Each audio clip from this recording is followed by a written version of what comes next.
Hi, everyone. Starting to come on screen. We'll get started with this broadcast. My name is Mike Rowan. I'm the Associate Director of Communications at Chorus America, and thank you for joining this session today. We'll get started. This session is A New Harmony, Equity, Access, and Belonging. I'm joined by my colleague, Casey Cook, who is going to be helping with any tech questions that you may have that you can drop into the chat as you're watching. And together, the two of us will try to manage this session so that it runs smoothly. If you're joining us live on Zoom, you can input your questions at any time. Our presenters are going to be taking questions and trying to address them in the moment throughout the presentation today. So I'll be looking at the Q&A button down below, and then William and Maria-Elena and Casey will be looking at the chat. So you can input questions at any time during the presentation, and we'll answer as many as we can. If you're watching this session on replay later on, we encourage you to drop comments into the comment box, comments and questions, that is. And our presenters will actually stop by periodically later on and try to address those questions later on as well. I'd like to acknowledge that this session is part of our virtual conference GALA Choruses track. We're very excited to be featuring this track. It's a little bit bittersweet because GALA Choruses was scheduled to have their festival that they hold every 4 years this summer. And of course, it was not able to happen as scheduled, so it's actually being postponed until next summer. But in the meantime, we've been very happy to partner and feature some of the sessions that would have been featured at that festival at our conference. So we're excited about that and want to acknowledge that it's June and it is Pride Month, and it's been very eventful so far. Again, we celebrate the recent news from the Supreme Court banning discrimination in the workplace against LGBTQ individuals, but the news hasn't been all good this month. There are still some battles for rights that need to be fought with healthcare and whatnot. So we're really excited that you're here today. I'm sure our panelists will probably have a lot to say about that. And with that, I'll introduce them. So we're lucky to have with us today Maria-Elena Grant. She is part of the Lavender Light Gospel Choir, a New York-based LGBTQIA+ ensemble, and she served as chairperson for 27 of her 29 years with that group. She also currently sits on the board of directors of GALA Choruses. William Southerland is the artistic director of Triad Pride Women's and Men's Choruses in the Triad cities of North Carolina. William serves as Community Choruses R&R chair for the North Carolina chapter of ACDA and the editorial advisory board of Music Educators Journal. And both Maria-Elena and William are members of the New Harmony Task Force, which is a working group with GALA Choruses that produced the New Harmony workbook, which I'm sure will be referenced extensively in this presentation. So with that, I'll hand it over to you, William, and to you, Maria-Elena. Thank you so much, and thank you all for tuning in. Thank you, Mike. We're going to jump right into this. And so welcome, everybody. We are so pleased to be here. I think as Mike had already said, one of the things that we're not able to have this year is Gala Festival. And Festival would be a point where the choruses would come together for many days of music and workshops.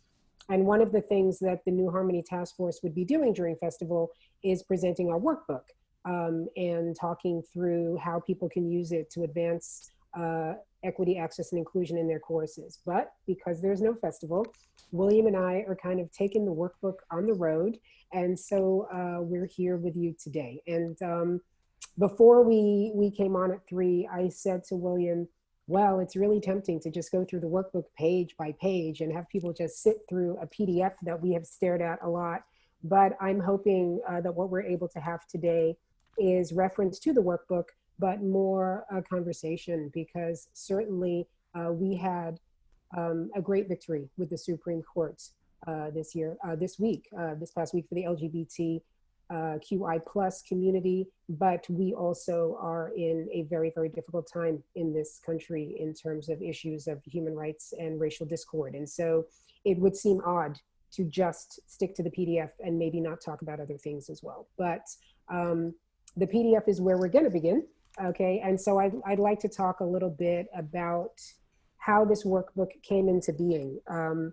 In 2012, we had festival, and after the conference was done, a chorus member reached out to the staff of GALA Choruses and said that he had felt very welcome at festival as a Black man, but he also simultaneously felt as if he was a guest at someone else's party.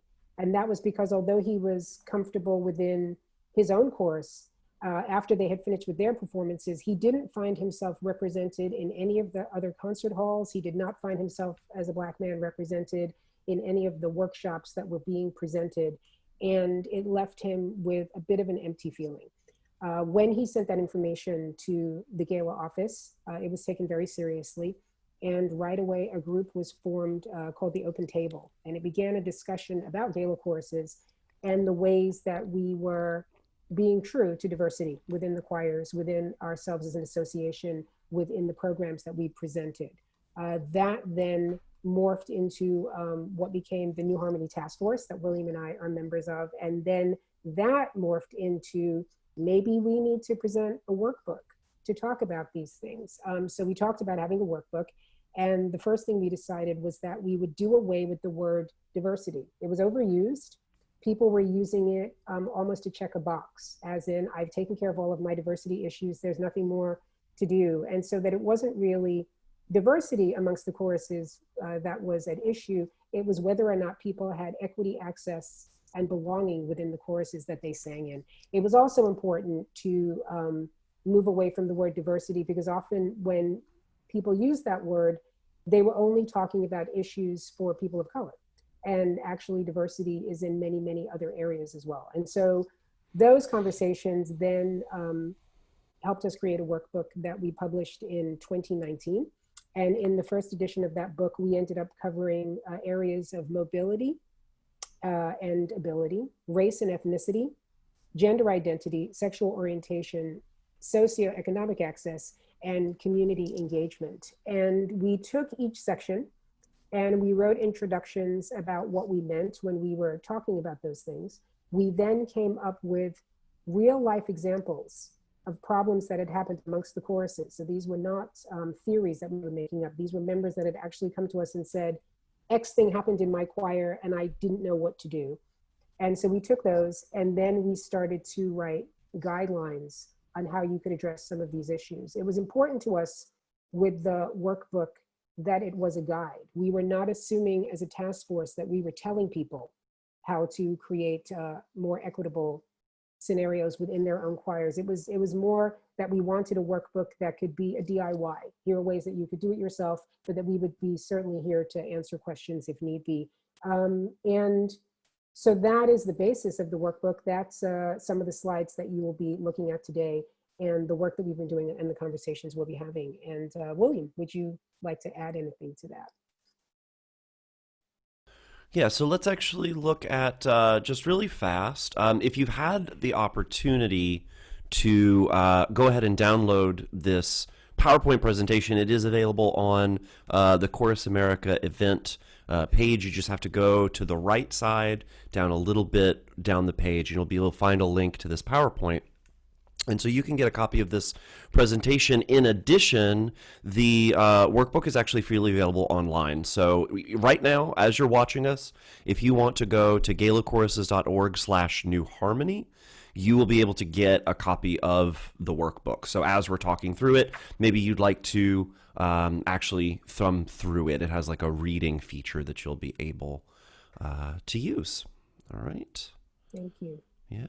And as Mike had said at the top of this session, we very much want to take questions throughout the presentation. So if there's anything that you would like to comment on or ask us about, then please actively use your chat. I can see at the bottom of my screen that we have about 71 people with us right now. And so I'm sure that we could get a good conversation going from that. But with that, maybe then, William, we will just start with mobility and ability. Sure. Touch on that a little bit and then go on to the next section. And as I said, I'm hoping that people will ask us questions throughout.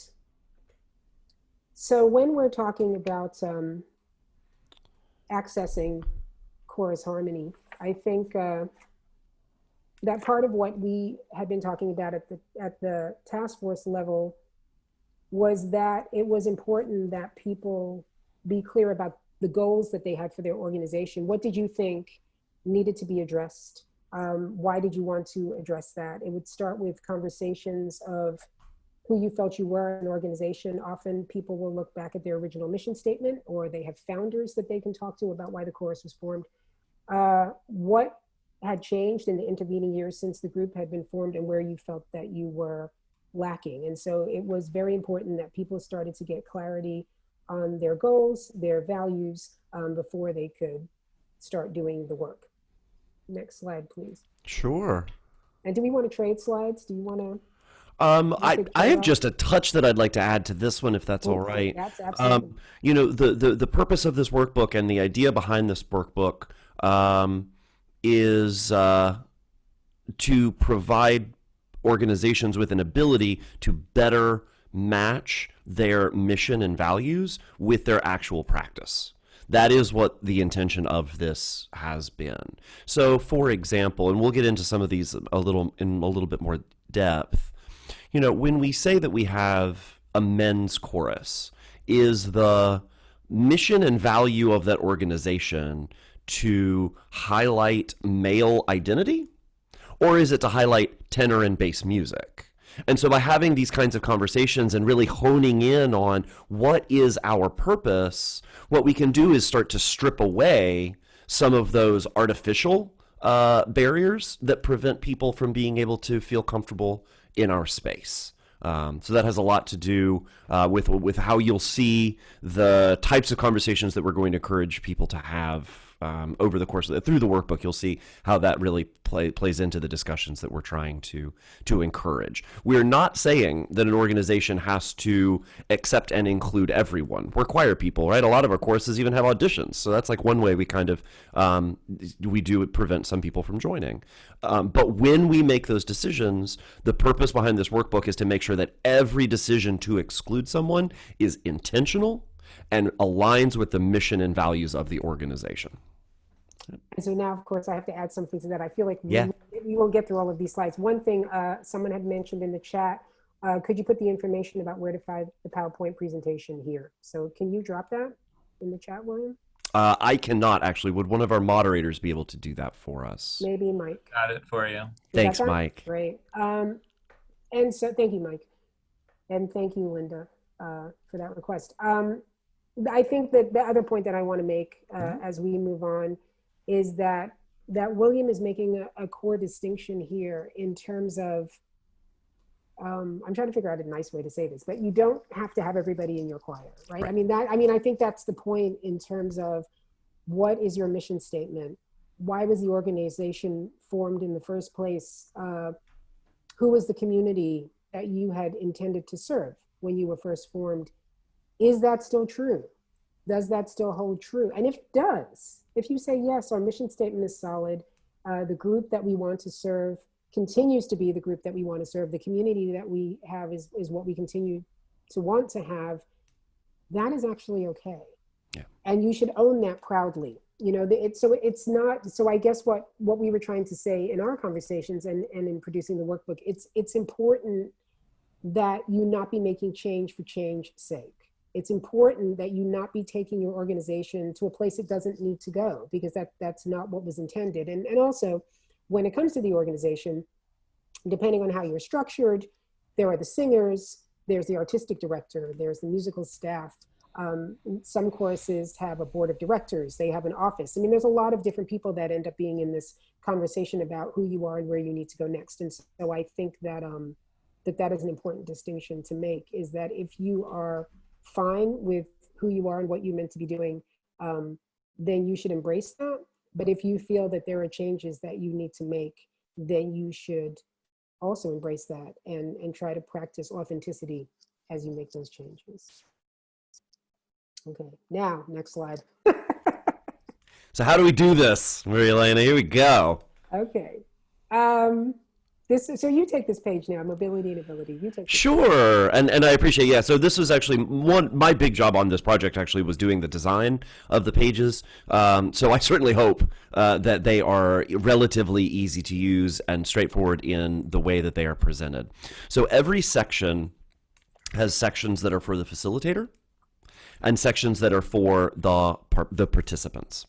So for the facilitator, we've got a little bit of preparation. That means preparation for the participants. Sometimes it's a web page, blog, video, book, chapter. You know, we tried to make it as often as we could things that were freely accessible online, so that people could have access to them easily.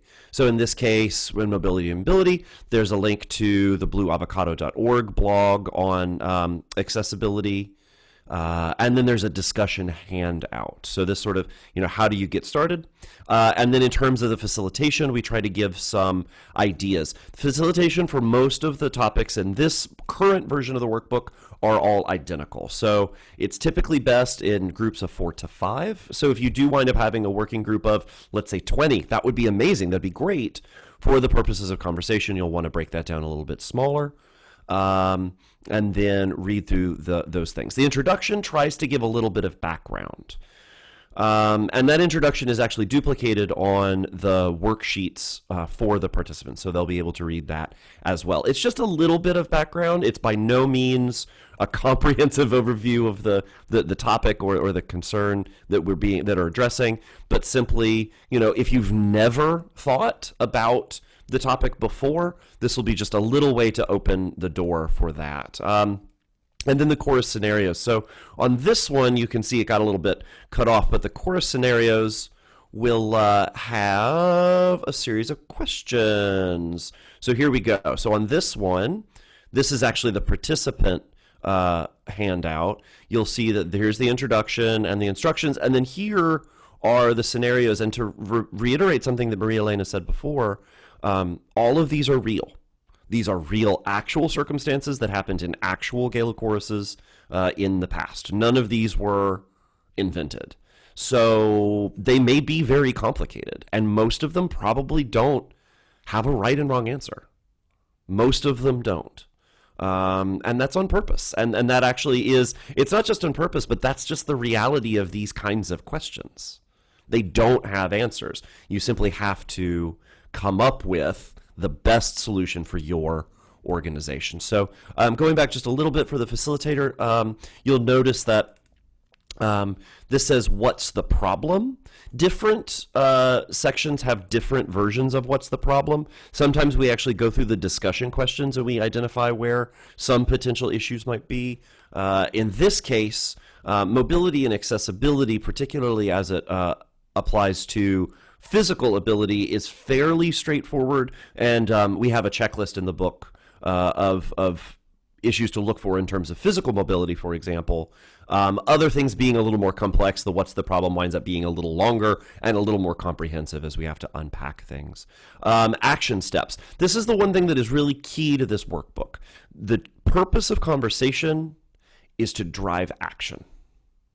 So we've tried to provide some ideas for action that could be undertaken. So in this case, ensuring that rehearsal and concert spaces are wheelchair accessible to public transportation, alternative choreography for singers with limited movement, things like this, things that, again, were solutions that were real solutions from real choruses about the topic that we're talking about. And then finally, a wrap up. And in general, these are all identical, but they're provided there just as a review and a reference, identifying 1 to 2 specific steps that you can do, real actionable things at the end of it, and then assigning those actions to either an individual or a small group or the committee that would be responsible for it. Because, of course, at the end of the day, the most important thing, is kind of twofold. The first is identifying action. And then the second is accountability, making sure that those actions are actually followed through, and that procedures and policies that need to change do get actually changed, and that new policies and procedures that need to be implemented do get implemented. Thank you, sir. While you're talking, I'm keeping my eye on lots of boxes. There's the Q&A, and so I want to make sure that we're addressing all of those things. And so I think that there was a conversation here where somebody was looking for links for the workbook. They had that, but they didn't have it for the PDF. So hopefully Mike is able to help them with that. There is somebody who said, William, could you back off your mic? Yeah. Please, because we're picking up lots of breaths and pops. You are noticeably louder than Maria-Elena. That could just be a fact of life, Don. I don't know, but we certainly just back it up, William. I guess. I got you. You got it. I got you. We'll go on to the next slide, but there's also a question in the Q&A. So should I read that out now, William? Do you think it's a biggie. So I say let's go through some of the little more nuts and bolts, and then we'll get to the biggies. Okay. So Wes, we will field your question before the end of the session. I'll just push it off to the corner so that we keep that there. In terms of the conversations that you start to have with your choruses about the aspects that you want to work on in terms of the equity, access, and inclusion work, there's also, you need to have best practices for facilitating, and you're establishing guidelines for respectable conversation. You're giving time for introductions. You're asking participants for useful information, their preferred name, pronouns, expectations, and you're figuring out the ground rules that you need for each group, because you're entering into difficult conversations, and you want to make sure that you're able to have dialogue in a healthy way that doesn't do further damage to the group. You don't want to have a problem, and then you now have two problems because you weren't able to facilitate the discussion in a way that was beneficial to everybody. It's also fine if a group decides that they want to bring somebody else in to facilitate it. It's not always that you can solve everything yourself from within the group or from the staff or from the board. So if you need to have an outside facilitator, then you should do that. And it's, these best practices for facilitating or ground rules, they're even something that William and I in the task force have been practicing in all of our Zoom conversations. Actually, it's like when we come together, because this is the new way now that we all have to come together and talk, you have your basic ground rules before the discussion begins, so that you are always working to create a safe space for people to have these really tough conversations. Yeah. Next slide, sir.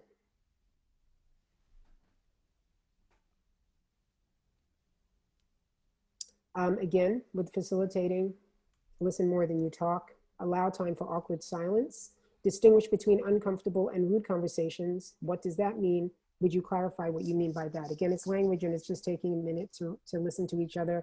And it's interesting that we had put in here allowing for awkward silences, because I myself always have a habit of wanting to fill the space. So if somebody doesn't speak right away, that makes me nervous, and I want to prod them for an answer. And sometimes you actually need to just sit and reflect on what's being said. Mm-hmm. And that's as a new facilitator, when I was first starting this work a few years ago, that was probably the hardest thing for me. I love to talk, and I think I've got smart things to say, and these kinds of circumstances have nothing to do with the facilitator. This is for the participants, and sometimes the participants themselves need a chance to just sit and meditate on something that someone has said, or maybe they need to think about what their response is going to be, or maybe they just need to absorb whatever it is that's going on in the room at the moment in order to move forward. So silence is productive time. It can be very, very productive time. And then this last one as well, it's so hard to distinguish, and it comes with practice, the difference between being uncomfortable and someone being rude. And it does really matter. If someone is being, if someone doesn't understand what's being talked about, allow them to ask questions so that they can come to an understanding. But certainly if someone says something that is, that goes against the community guidelines, then you have to address it immediately and you have to do it forcefully, because it has to be very clear to the other participants that the community guidelines will be followed by everyone. That the expectation is that they will be followed by everybody. So that can be tough, understanding where that line is, but it comes with practice. Agreed. Facilitated self-care. Yes, you could have two facilitators. Sometimes we tend to think of having one person who manages the entire conversation, but it could be more than one person if that's useful. And confidentiality and courtesy. Again, it's about creating a safe space where people can be free to express themselves openly, because that's only going to benefit the organization in the long run in the work that you're trying to do. Conversations often work best in small groups. This is a note from Jane Ramsier-Miller, director of One Voice in Minneapolis, who says, serve food. When you have these conversations, you should always serve food. Works. Allow enough time for the conversation. That's another thing. Don't always try to be cramming it in between other scheduled things. If you know that it's going to take longer than an hour, then you should schedule it to take longer than an hour, and always be supportive and open. Yeah, and our experience, Maria-Elena, tell me if you agree, is that most of these topics take about 90 minutes for introduction, small group breakout, and then coming back together as the large group and recap. Usually takes about 90 minutes. About 90 minutes, and it could take also scheduling another meeting. Yeah, so you may not want to do it all at once. That's right. You might not want to get it all done at one time. As we've said, the scenarios that are in this workbook are actually real life examples from actual GALA choruses. Remember that when you're talking about something, participants may have a strong reaction to the conversation that you're trying to have, and participants may even disagree, or they may even argue. Yeah. Yep. All right, creating transformative change. That's our goal, hopefully. Right. Do you want me to take this one? Yep. Yes, please. Yeah. So going back to, yeah, of course. So going back to what I was talking about before, the end result of this intentional reflective work as a group is in the end to develop action steps. Most choruses approach this work these days as a reaction to someone recognizing a deficit in accessibility somewhere for someone. Now, hopefully that won't always be the case. Hopefully some of you all are here and will feel excited and motivated to just start this work. Maybe you haven't had someone bring something up, but you just want to do this because it's the right thing to do. That's awesome. But because so often this is a reaction, remember that at the end of the reaction, one of the things is absolutely to take action. What needs to change or be implemented from what we're talking about?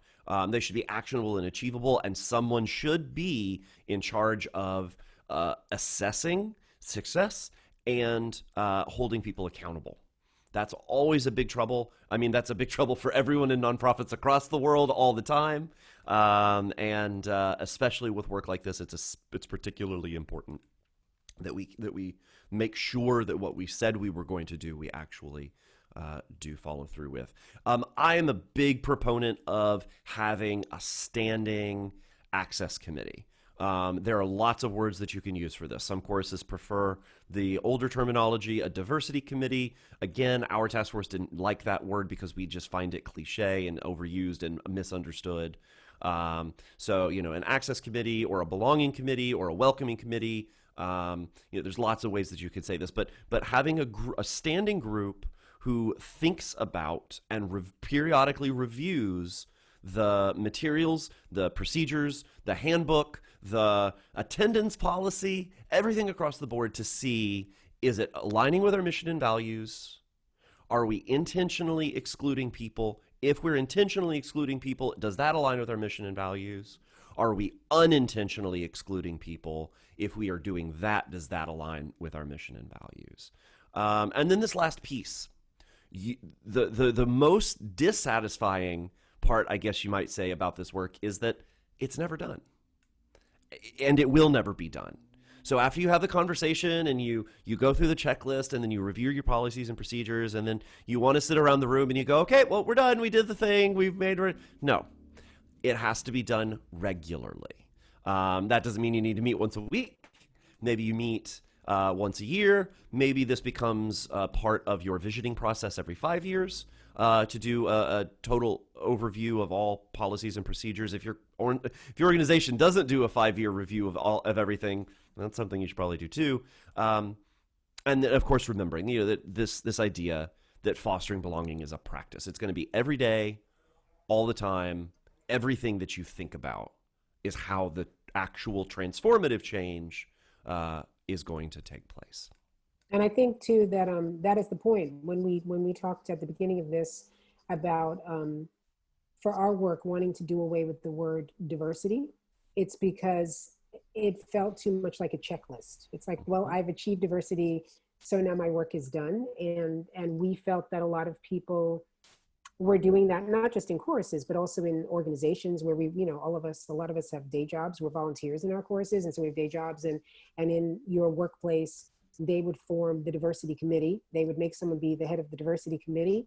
And then they would push all of the issues that they had onto that committee. And then they no longer had to deal with it as a department or a larger organization. And so it is important to reiterate through all of the work that you're doing that the fostering the belonging is a practice, not a goal.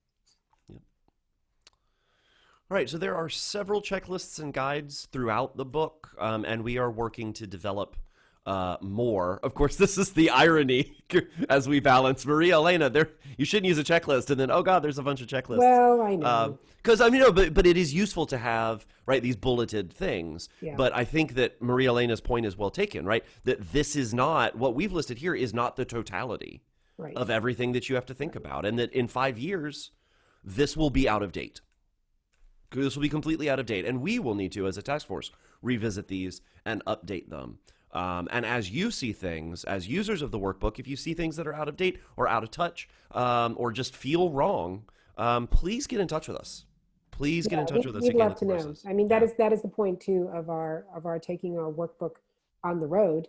Is that we've been talking about it a lot as a task force. We've been having discussions about a second edition that we now need to be working on because there were lots of things we couldn't cover in the first workbook. But also, we've been talking about the workbook amongst GALA choruses. And so it's really great to be outside of our GALA chorus bubble today because we actually want to hear as people look at this, if it speaks to things that they're working on. If you certainly have other ideas on how this work could be done, we'd be very open to that. So please do reach out to us.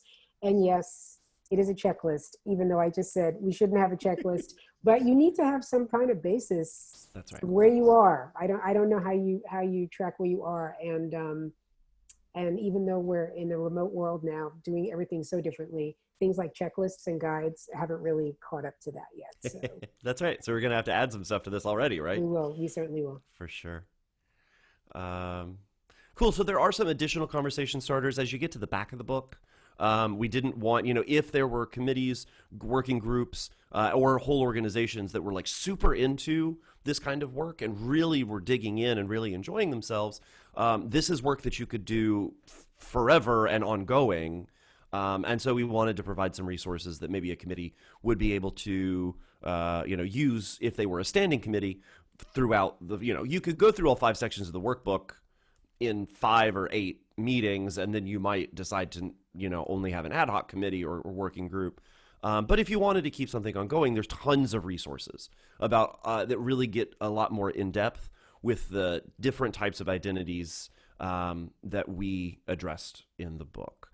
So there's, general topics. There's also a few options for each specific one. And we tried to, again, pick things that were freely accessible online as much as we possibly could. It's not always possible, but it could be. Mm-hmm. So, and then there's also stuff on the website. So even though because books are printed and then they're kind of done, whereas online we can keep adding things. So there have been already tremendously more resources that have been added to the website. So again, it's actually that same link that we had posted in the chat, or that Mike had posted in the chat earlier, galachoruses.org/New Harmony. This is where you can find more links. And also the links from the book, too, are here. So you don't have to try to type in all those garbage characters. And you see right there, it's a reminder of the issues that we cover in this workbook, again, which are mobility and ability, race and ethnic identity. You took my Oh, You I'm know, sorry. well, that's okay. I have a book in front of me, so I can actually just look. Race and ethnic identity, gender identity, and sexual orientation, in addition to socioeconomic access and community engagement. And that's actually just one thing to note really fast because I've got my copy here too. I laid the book out as an 8.5 by 11 for a couple of reasons. One, because it was cheaper to print, and second of all, because people have access to photocopiers. So when even if you're just printing from home, when you print from home, it will be exactly the right size and shape, and you will be able to just print. For example, here's the discussion handout for the participants. You can just print the sheet and photocopy it, and it should work just fine. And that, that matters because we wanted, if people were printing out copies to give out at choir practice so that you could work with hard copies from the workbook, it needed to be in an accessible format. It would be more difficult if it was 11 by 17, for instance. And so we were trying to be practical with writing the workbook and then making sure that we were doing it in a way that it was easily accessible for people to actually use. Yeah. So, of course, here's the shameless plug. GALA For the second Choruses book. website has tons of resources Yeah. beyond just the New Harmony workbook. So if you are someone who works with or who currently works with trans voices or is unfamiliar with vocal pedagogy for trans voices, there's a bunch of resources there, particularly videos, which are really helpful. If you happen to be a teacher or a music educator that works with K-12 or I guess pre-K-12 populations, we've got resources there as well. So let's see. So questions and discussion. So we've got a couple of good ones, and please feel free to open it up. Maria-Elena, I guess we'll just start with the Start with the first one. Q&A. Yeah, well, this is we'll start with the biggie. second one first. The second one first. That sounds Wes great. has a very large one. I'm not saying that the second question is smaller, but we're asked a direct question here. It says, our mission includes performing for diverse audiences. How does that phrase sound? It sounds very broad. It sounds very broad. And so I think that in considering that, is that what you had intended? And is performing for diverse audiences helping you achieve where you want to go? So again, it's because I know that maybe you're posing this because we have been talking about the fact that in the work that we've been doing, we did away with the word diversity, because certainly for the work that we were doing at the task force, it made it too narrow for us. We wanted to be able to have a broader landscape to work with. And in our conversations, diversity shrank the conversation right away. And again, it seemed to, whether people meant it to or not, it seemed to only speak to color, where there were other things that we were talking about as well. So I think if performing for diverse audiences satisfies the work that you want to do, and you feel good about that, then obviously that is what your mission statement is supposed to say. If you are posing this question now because you're starting to wonder if in fact it is serving you well, and it's not quite where you want to be at this moment in 2020, then obviously that's something that you would want to look at. Yeah, one of the things, Maria-Elena, actually, that you have said several times and that I have really tried to absorb from you is this problem that the word diversity has, which too often it gets used to mean we want more people of color around. We want more Black people around. Right. And that's not really a question that what does that mean, right? Like, we want more Black people in our audience. Is that the question that we're asking? Right. So I think that's why, again, to say basically what you just said, but in a different way, our task force wanted to go away from the word diversity because what does it mean? Let's be more specific. Right. Exactly. Thank you. I hope that answers that. Let's go to the first question. Yeah. All right. I'll read it out loud, I guess. Sure. Yeah, although probably everybody can see it as well. But it says, this question can be fielded at the end. Yes. Just wanted to get it out now. In your experience, are there groups that have been based on a model of Western classical music performance who've been able to substantially reimagine their role in a way that truly untethers them from the systems of privilege that are inherently part of that performance tradition? In other words, are there baked-in practices in the classical choral tradition that orgs have successfully questioned and changed or discarded because they perpetuate systematic exclusion based on race, income, etc. I am not an artistic director. I am an administrator. So I'm going to kick that over to William first, and then based on what he says, I may feel a need to respond. So William. There you go. Punt. I'm in the end zone. I got this. I can do this. Okay. This is something that I've actually written on quite a lot. I just finished up my dissertation where I was looking at practices of LGBTQ choruses, specifically. And one of the questions that kept coming up actually is this question of Western classical music performance. This question of, and let me see, it's in the question, classical choral traditions. And that's what's interesting is that that's not really a real thing. So, if we're talking about classical choral tradition a la the mid 19th century, are we talking Wagner? Are we talking Mozart, the mid 18th century? The classical choral tradition that we have today is really, in a lot of ways, the byproduct of the popular choruses that came out of the Depression into the 30s and 40s, and then were followed up by, some of the professional or larger name choruses. And I'm thinking of like the Robert Shaw Chorale and the LA Master Chorale and, those kinds of ensembles. So first and foremost, I would say, especially living in this day and time, none of our choral organizations should be duplicating the policies, procedures, and practices of choral organizations from the 60s. Like that won't work. We do need to reinvent all of those things. And I would say that in general, GALA choruses, and I don't mean the organization, I actually mean choruses who are affiliates with GALA choruses, have a tendency to have done that work, either because they're relatively new or because they did actually revisit those things over time. And actually, I know that Tim Selig's actually in our audience today, so I'm going to speak to San Francisco a little bit. Because San Francisco had an interesting history. When gay and lesbian choruses first started, there wasn't a huge body of repertoire that addressed sexual orientation or gender identity in ways that pertained to the LGBTQ community.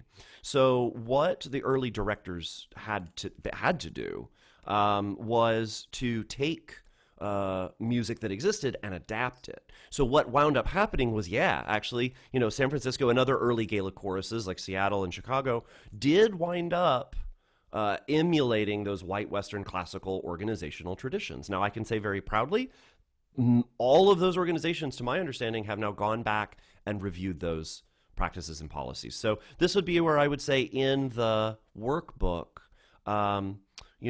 always looking for those places. So when we're talking about Western classical music performance, are we talking about repertoire?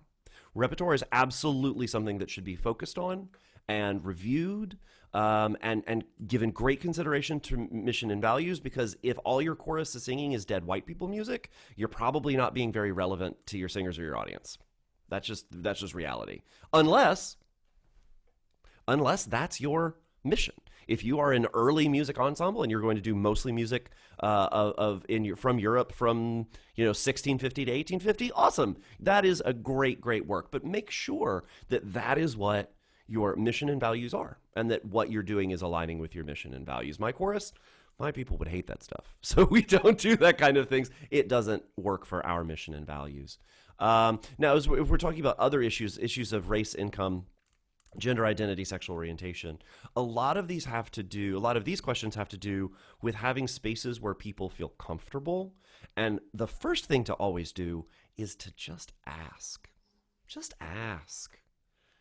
Ask people, are there things that we're doing that prevent people from being able to access us? A big one, especially if we're talking about socioeconomics, being a member of our organizations can cost a fortune, between the dues and the travel and the, purchasing music and buying costumes and whatever else your organization asks them to do. Is it possible to minimize, provide funding for, provide scholarship for, provide support for those kinds of things. One of our upcoming topics is about age, and we talked to some younger people, and we talked to some older people, and it was the younger people that we noticed one particular issue.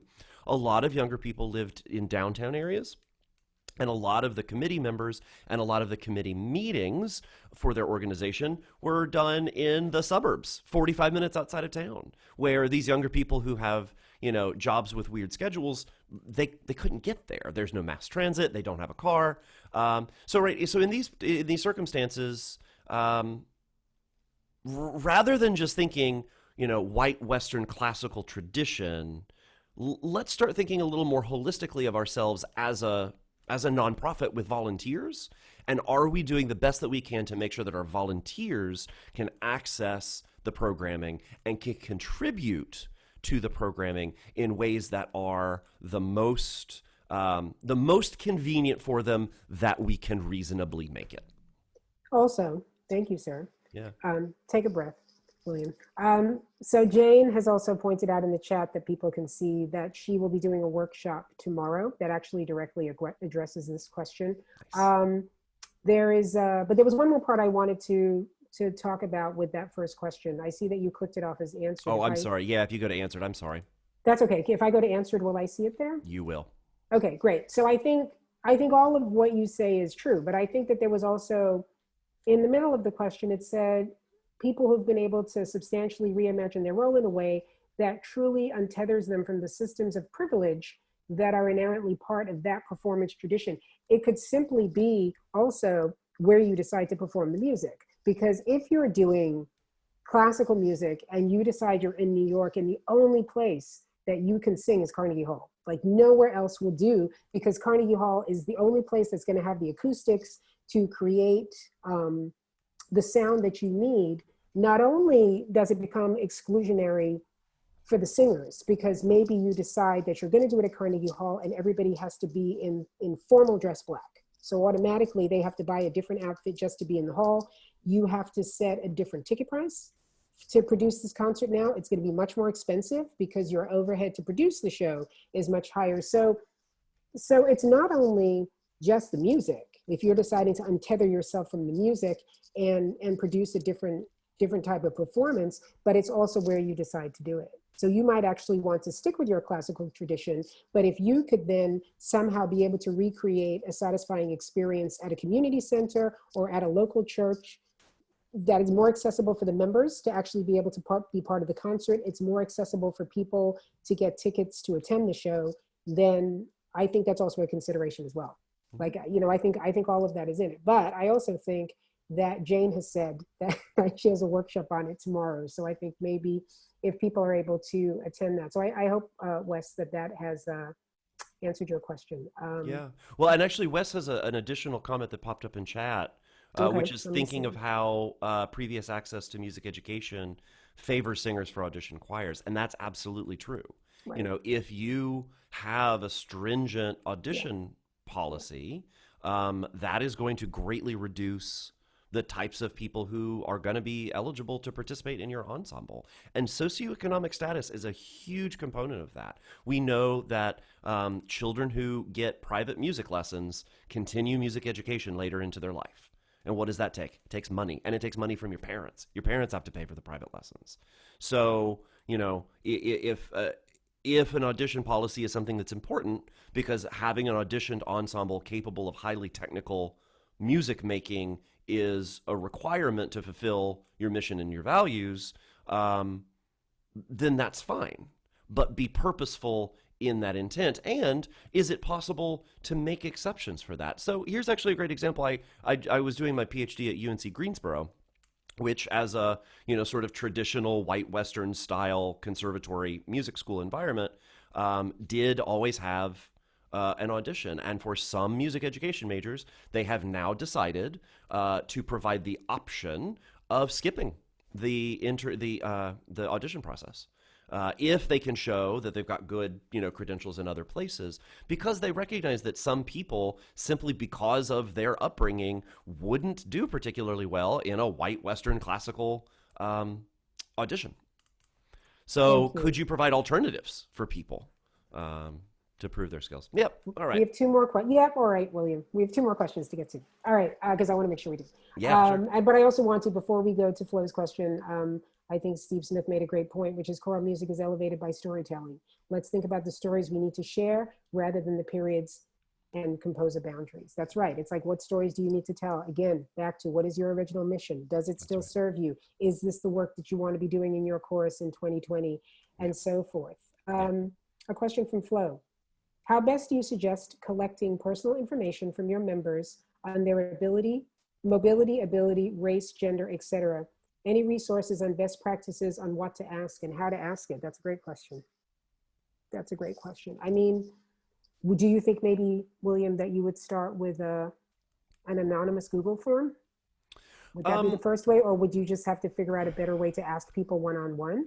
So we actually have a couple of needs in my organization. One, we are a member of our local cultural center, which requires us to have paperwork from our singers that they have provided us. On the flip side, we have some additional questions that we ask, and there's a media release. So for us, we actually get that information the moment they walk in the door. So just a couple of tips on my end. I'd say for mobility and ability, just ask and don't prompt, and have an open space. So that one's easy. Do you have any needs as far as, you know, mobility and accessibility that we need to know about? Right, because the goal is for you to actually provide accommodations for that. Gender, I probably just, I mean, unless it's really essential, just don't ask. Like, it doesn't matter. And if you do have to ask, the most supportive way to do it is just to provide a blank so that people could write in whatever they want. In terms of sexual orientation, again, why ask? So when you're asking questions that, you know, for especially for demographics, why are you asking that question? Is it something you're actually going to use? You know, we actually do ask gender, by the way, and we do actually need people to give us a definitive answer, even if they write in, because our grant writing, our grant reporting requires gender to be, you know, listed when they ask us to break down the demographics of our participants and our audience. So why? I think just why. I also think in the book there is in the section on mobility and ability flow, there is some guidelines on how to ask these questions. And I'd be interested to hear, if you want to write in the chat, if you in fact had to collect this information in the past and had a bad experience with it. We'd be interested to know that. But there are some guidelines. And I think also in the workbook, even though one section may have one topic and another section may have another, you'll find that it flows through. Like, there are some ways where you're like, oh, when I'm talking about ability, there's also a question in there that's similar that I could use if I need to talk about socioeconomic status. And so reading the workbook from cover to cover, which is, I suppose, what we're pushing here today, may help you find, you know, that. And Flo says, no, there's no bad experiences, just funder requirements. Okay, all right, it's funder requirements that she has to fulfill, so. And you do, right? I mean, you absolutely do have to have demographics sometimes. Yeah. In general, I would say for each category, always provide a write-in option. Always, always, always. Gender, provide a write-in option. You know, sexual orientation, provide a write-in option if that's something that you have to collect. Race, provide a write-in option. Always. Exactly. Okay, great. Flo, I hope that answers that. Next question. In regards to helping people be comfortable, do you have any advice for choirs that historically perform and rehearse in churches, but have members or audiences that are turned off by the religious space? This is actually going to be volume 2 that we're going to talk about that. We haven't gotten to that yet. I mean, it's hard for me because I'm faith-based, and so therefore I'm not challenged by being in a church. I think if it's possible to maybe find a different place to rehearse, then that's the first thing that you consider. But if it's not possible because there are so many ways that the church works out economically in terms of the number of people that you need to be able to accommodate in the space at once, then it really maybe needs to be a broader conversation about faith. You know, I don't necessarily regard myself as being a deeply religious person. I sing in a gospel choir, and my choir sings Black sacred music. I mean, it is very narrow, the music that we perform, and I do regard myself to be a Christian. But I also think that faith is larger than that. You know, it's sometimes you hear the phrase God is love and love is for everyone. It's much broader. And so I think when you're rehearsing in the church, if you can help people to understand that what the church means can be broader than the way that they're experiencing it, then that would be helpful. If people feel so strongly about being in a church that they think they might leave the group and not come back to rehearsals, then you certainly have to address that one-on-one. But I do think it would be just broadening what faith means to different people, and why it's okay to rehearse in a sanctuary if it's the best place for you to be able to affordably make your music. Right. Yeah. And that I again, to me, it always goes back to that question of why. You know, Right. if a singer comes to me, and this has happened to me many times. A singer comes to me and says that they're not comfortable. I need to know why. And why? Because honestly, it's the cheapest place that we could find. It's the only place we could afford. And then I always follow up with, do you have a suggestion for an alternative? Yeah. So, like, because for me, I would prefer to never perform or rehearse in churches for this exact reason, because it is going to exclude some people. Some people will feel uncomfortable. Sometimes there's not alternatives, though. Sometimes I just haven't been that creative myself to find the alternatives. So that's where I always ask, you know, if someone comes to me with a concern, I always ask for a recommendation. Can you help us? You know, this is actually not what we want. We actually don't want to be here, but we have to because of the constraints. Can you help us overcome those constraints? And the other part of the question was, because I did focus in my answer on the membership, the other part of it was, what if audience members are turned off by being in the church? And again, expanding the definition of sanctuary, you know, like really focusing on, it's a great time for us all to fellowship together, maybe talk about how old the church is, you know, just move away from the religion and maybe move more into that it's a beautiful space. Maybe the church is a gorgeous place. It's got amazing acoustics. It's just, you know, maybe there's some history with the church where that used to be a community gathering place, a safe haven for people. Well, you know, like think of different ways to sell the fact that you're in a church, if in fact that's where you need to be, because it makes the most sense for you, for your group to get the work done, but just expand that. So I will say that Mike is giving us the hook. He's letting me know that he has some wrap up stuff that he needs to do. And so I just want to thank everybody for taking the time to attend and inviting us. This has been really great. We hope that it has been helpful to you, and maybe, you know, next time we'll see you in person. Maybe the next conference we can be in person. Great. Thank you. Thank you. I don't want to cut you off too quickly. We can actually go all the way to 4 o'clock with Q&A if there are more questions that you have, and then I'll make my announcements really quick. So we can make the most of those last 3 minutes. Brilliant. Well, we don't have any at the moment. So I if think you've got I think we hit them all. I think something burning, get it in. You got 3 minutes left. Great. Well, then what I'll do is start my wrap-up announcements now, and then if you have a question that you're entering, maybe we will still have time for that. But first of all, a big thank you to all of you for attending this presentation and for your thoughtful questions and conversations, and to our presenters, William and Maria-Elena. Such great information, such detail and thoughtfulness and responsiveness to all of these questions. Thank you so much. you're very welcome.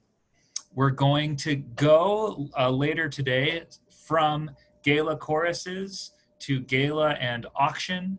Tonight at 7 p.m. Eastern, we have our virtual GALA and Auction. We hope you will all join us for that. I saw that Tim Seelig commented in the chat earlier, and William mentioned him. Tim Seelig is the artistic director of San Francisco Gay Men's Chorus. They are one of our featured performers tonight as part of the program, so we're looking forward to that, as well as performances by the Mendelssohn Club of Philadelphia. Flo Gardner, thank you for some great questions from you. And I think the Young People's Chorus of New York City. So shout out to you all as well. There'll be other special guests and parts of the program. So that's 7 p.m. Eastern. I hope that you can attend. And my colleague Casey, if he's still able to be at his post, might drop some of these links into the chat for you as I'm speaking.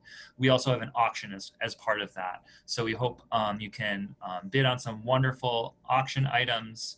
Up next, the next thing we have in about an hour is more sponsor and exhibitor showcases. We have 3 of our wonderful, knowledgeable sponsor and exhibitor showcases that will be hosting discussions where you can talk and turn on your camera and have discussions if you're interested in meeting with any of those folks. That's at 5 p.m. Eastern in about an hour. And then just remember 56512 for our conference campaign. Thank you to all of you who have generously donated, and there's still a lot of time to support the work that we do so we continue programs like this. We did just find out for anybody who is based in Canada that the short numbers don't work, so we might have to have Elizabeth come up with a new jingle. We'll see what she has in store for us.